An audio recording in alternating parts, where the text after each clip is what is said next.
जय हिंद।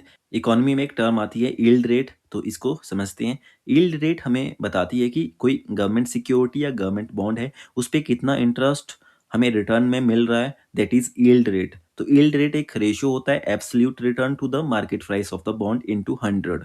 यानी कि यहाँ पे अगर इसको हम समझे तो एग्जाम्पल के तौर पे हम इसको समझना चाहेंगे ताकि इजिली हमें समझ आ जाए। फॉर एग्जाम्पल, गवर्नमेंट ने एक बॉन्ड इशू किया। बॉन्ड का जो इशू करते समय प्राइस था वो 100 रुपीज़ था, और यहाँ कैलकुलेशन को इजी रखने के लिए हमने 100 रुपये यहाँ पे लिया है। और सपोज कूपन रेट 10% है, तो यील्ड रेट कितना होगा? क्योंकि 10% का मतलब यहाँ पे 100 रुपये पे 10 रुपये रिटर्न आ रहे हैं, तो एब्सोल्यूट रिटर्न 10 रुपीज़ है बटे 100 इंटू 100, ये आ गया आपका 10%। यील्ड रेट 10% आ गई।